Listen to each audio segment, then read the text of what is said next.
ஸ்கூல்ல டைரக்டரா யார் இருந்தா?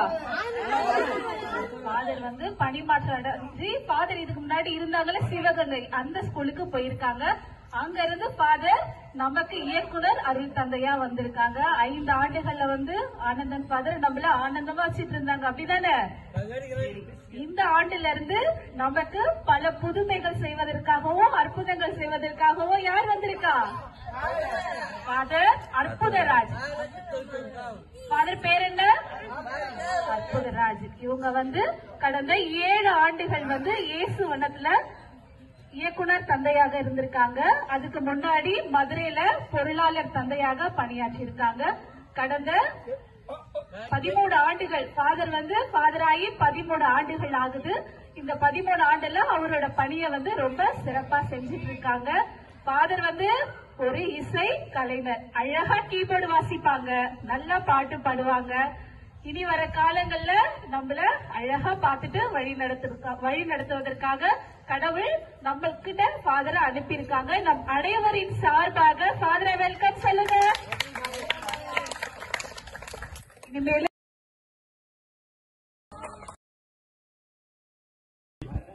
அதுக்கு குறிப்பாக உங்களுடைய அருமையான மனசு எல்லாருக்கும் எல்லாம் வந்து கை கொடுத்து எல்லாம் வரவேற்றீங்க. உங்களுடைய மனசோட வரவேற்றீங்க, ரொம்ப நன்றி. ஒரு நிகழ்வை உங்களோட பகிரலாம்னு ஆசைப்படுறேன். ஒரு கடந்த ஆண்டுக்கு முன்பாக ஒரு இடத்துல வந்து ஒரு மாசுக்கு போக வேண்டிய நேரம் எனக்கு.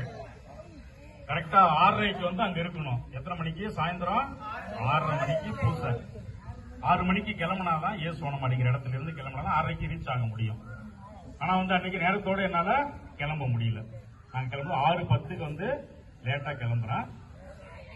என்னோட ஃபாதர் சச்சின் அப்படி உதவி இயக்குனர் அவரும் நானும் புறப்படுறோம். நான் தான் வண்டி ஓட்டிட்டு போறேன், வேகமா போயிட்டே இருக்கிறோம். தூரத்துல போகிட்டு இருக்கக்கூடிய ஆனந்தூர் அப்படிங்கிற ஒரு ஊர் இருக்குது. அதுக்கு முன்னாடியே வந்து மக்கள் கூட்டம் நிறைய தெரியுது. கண்டிப்பா அது ஒரு ஆக்சிடென்ட், ஏதோ சம்திங் நடந்திருக்கு. போயிட்டு அருகில பேசிட்டே சொல்லிக்கிட்டே போயிட்டு இருக்கிறேன், ஏதோ நடந்திருக்கு ஆக்சிடென்ட் அப்படின்ட்டு. கிட்டத்தை போய் பாக்குறோம், பயங்கரமான ஒரு ஆக்சிடென்ட். ஒரு கல்லூரி மாணவி சைடு வாங்க மேல ஏறி இருக்காங்க, மெயின் ரோட்ல ஒருவர் வந்து அடிச்சுட்டார். ஃபுல்லா ரத்தம், ரொம்ப கவலைக்கிடமா கிடக்குறாங்க. அப்ப நாங்க போகல என்ன செய்யறாங்க, ஆபத்துக்கு என்ன செய்வாங்க, வண்டியை நிறுத்த சொல்லுவாங்க இல்லையா, வண்டியை நிறுத்துங்க அப்படின்னு சொல்றாங்க. நாங்க வந்து கேஸ் சைக்கிள் அங்கில இருக்கிறோம், டக்குனு வண்டியை நிறுத்தியாச்சு. உடனே அங்க இருக்கிறவங்க என்ன செய்யறாங்க, ஃபாதர்னு கண்டுபிடிச்சிடறாங்க. ஒரு 30 பேர் இருக்கிறாங்க, எல்லாம் மக்கள் கூடியிருக்கிறாங்க. ஃபாதர் ஹாஸ்பிட்டலுக்கு கொண்டு போன, எமர்ஜென்சி வண்டியில் ஏத்துங்க. ஏற்றிட்டு கரெக்டா போயிட்டாங்க. ஹாஸ்பிட்டல் எனக்கு வழி தெரியல, வழி காட்டுங்கன்னு சொல்றேன். முன்னாடி போறாங்க. போயிட்டு ஹாஸ்பிட்டல் போயிட்டு இறக்கி விட்டுட்டு நானும் ஃபாதர் என்ன செய்யறோம், ஃபாதர் இறங்கிட்டாரு, நான் டிரைவிங்ல இருக்கிறேன், ஃபாதர் இறங்கிட்டாரு. அப்படியே அந்த பிள்ளையை கொண்டு போயிட்டு ஹாஸ்பிட்டல் அட்மிட் பண்ணிட்டு, கவலைப்படாதீங்க ஒன்னும் ஆகாது, கடவுள்கிட்ட வேண்டிக்கிறோம் அப்படின்னு சொல்லிட்டு பாய் சொல்லிட்டு வரோம். ஆனா நாங்க போறது 6:30க்கு அங்க மாசுக்கு போகணும். டைம் ஆயிடுச்சு இல்லையா. நாங்க போனது வந்து 6:50 தான் போய் ரீச் ஆகணும். 7 மணிக்கு தான் போறோம் அந்த இடத்துக்கு. இந்த ஒரு சின்ன நிகழ்வு தான். இதுல ஃபாதர் வந்து கேட்டாங்க, ஏன்பா லேட்டு, பிஷப் மாசு அது, ஏன் லேட்டுன்னு கேட்கல, இந்த மாதிரி ஒரு இன்சிடென்ட் ஆகி போச்சு ஃபாதர் அப்படின்னா. ஓகே, நல்ல காரியம் செஞ்சுட்டு வந்திருக்கீங்க அப்படின்னு சொன்னாங்க. அந்த நிகழ்வுல நான் பார்த்த ஒரு அருமையான ஒரு உன்னதமான ஒரு பண்பு என்னன்னாக்கா, அந்த அடிப்பட்ட பெண் இருக்கா இல்லையா, அப்பதான் கோயிலுக்கு போயிட்டு வராங்க. அவங்க வந்து தலையில பட்டெல்லாம் போட்டிருக்காங்க. அவர் ஒரு இந்து சமயத்தை சார்ந்தவங்க. அங்க ஆனந்தூர்னாலே அங்க வந்து முஸ்லிம்ஸ் ஏரியா.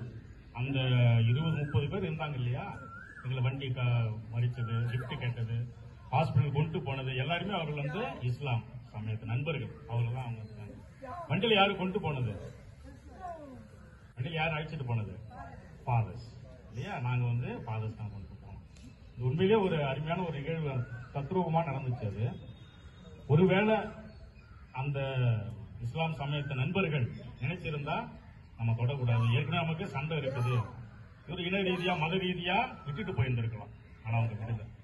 ஒருவேளை நான் தூரத்துல பார்த்திருந்து, எப்ப அங்க கூட்டமா இருக்கு, நிறைய வழி இருக்கு, வேற வழியில நம்ம மாசுக்கு போயிடலாம், இப்ப ரீச் ஆக முடியாது சொல்லிட்டு நான் வந்து ஒரு பக்கமா போயிருந்திருக்கலாம். ஆனால் என்ன உணர்வு காப்பாற்றியது அப்படின்னாக்கா, ஒரு உயிர் இல்லையா, ஒரு உயிர் வந்து முக்கியம். அதனால அந்த மதங்களை கடந்து, இனங்களை கடந்து நம்ம சொல்லிக்கிட்டே போகலாம். எத்தனையோ வகையான பாகுபாடுகள், இதையெல்லாம் கடந்துதான் அந்த உயிர் காப்பாற்றப்படணும் அப்படின்னு சொல்லி எல்லாரும் முனைப்போட செஞ்சாங்க இல்லையா. அந்த உணர்வு, மனிதநேயமிக்க உணர்வு நமக்கு எப்போதும் இருக்கணும் அப்படிங்கறதான் இந்த நாள்ல ஒரு செய்தியா சொல்றோம். ஒரு கவிஞர் வந்து அழகா சொல்லுவார் எப்படின்னாக்கா, நமக்கு தெரியாத முன்பு அறியாத ஒருவர் அழுகிறார் என்றால் நம்மை அறியாமலேயே காரணம் இல்லாமலேயே நமது கண்களில் கண்ணீர் வருமானால் அதுதான் மனித நேயம் அப்படின்னு சொல்றாங்க. இந்த நாட்கள்ல நம்ம பார்க்கிறோம்.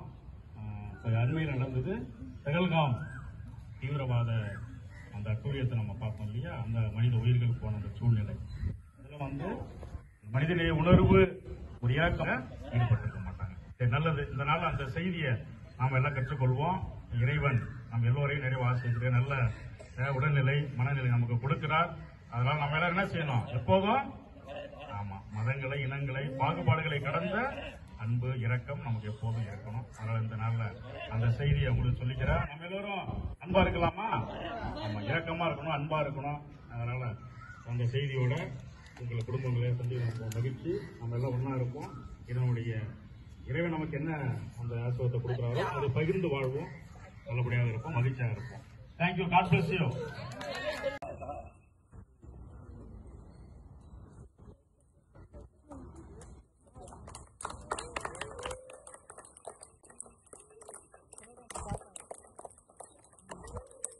பயங்கரம்.